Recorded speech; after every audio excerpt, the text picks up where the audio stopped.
ప్రతి పేదవాడికి ప్రత్యామ్నాయం చూపించాలన్నదే నా ఆలోచన. ఇవాళ మూసీలో ఆ దోమలు, ఆ కంపు, ఆ కలుషితంలో బతికే కంటే ఒక మంచి డబుల్ బెడ్రూమ్ ఇల్లు ఇచ్చి వాళ్ళు బతకడానికి ఉండడానికి ఇచ్చి వాళ్ళకు పని కల్పించి వాళ్ళ పిల్లలు చదువుకోవడానికి ప్రభుత్వం ఏర్పాటు చేస్తే కేటీఆర్ హరీష్కి వచ్చిన నొప్పేందే, ఈటెల రాజేందర్ దుఃఖమేందే నాకు అర్థమైతలేదు. ఏంది మీ బాధ? వాళ్ళు మంచిగా బతకొద్దా? వాళ్ళు ఎప్పటికీ పేదోళ్ళలాగానే ఉండాలి, మూసీళ్ళే ఉండాలి. వాళ్ళ పేదరికం చూపించి వాళ్ళ దగ్గర ఓట్లు వేసుకొని మీరు ఎమ్మెల్యేలు ఎంపీలు కావాలనా?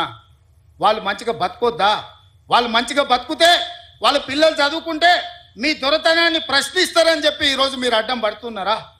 అదేవిధంగా బఫర్ జోన్లు ఉన్నోళ్ళను మీలాంటి మోసగాళ్ళు వాళ్ళకి అమ్ముతే వాళ్ళకి ఏ నష్టపరిహారం ఇద్దామో చెప్పండి. ప్రభుత్వం గొట్టుపోలే, ప్రభుత్వం మొత్తం దివాలా తీయలే. నువ్వు 7 లక్షల కోట్ల రూపాయలు అప్పు చేసినా ఈ ప్రభుత్వానికి చిత్తశుద్ధి ఉంది. ప్రభుత్వం నిధులు తెద్దాం, తెచ్చి వాళ్ళని ఆదుకుందాం.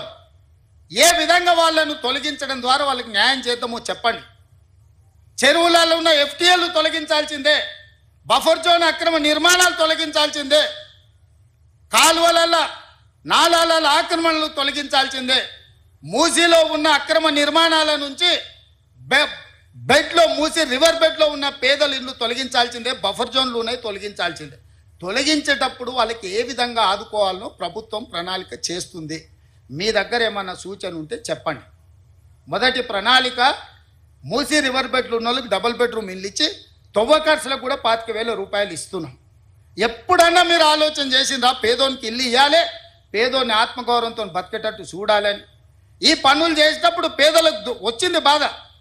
నాకు కూడా బాధ ఉంది, నాకు కూడా చాలా బాధ అనిపించింది సోషల్ మీడియాలో, లేకపోతే కొంతమంది వాళ్ళ బాధ వెలుబుచ్చుతున్నప్పుడు. కానీ వాళ్ళని ఆదుకుందాం.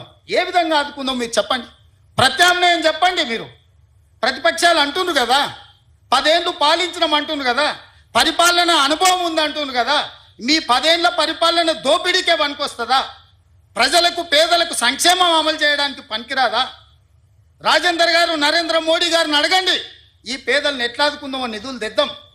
మాకేం అభ్యంతరం లేదు. పిలువు మీ కిషన్ రెడ్డిని, బండి సంజయ్ గారిని, నువ్వే లీడ్ చేయి, నువ్వే ముందుండు, మేము నీ వెనకాల నించుంటాం. 10 ఏళ్ళు మంత్రిగా చేసినావు కదా రాజేందర్ గారు, రాష్ట్రంలో నీకు అనుభవం ఉంది కదా. ఈరోజు ఎంపీ కదా, మీ నాయకుడు నరేంద్ర మోడీ ప్రధానమంత్రిగా ఉన్నాడు కదా.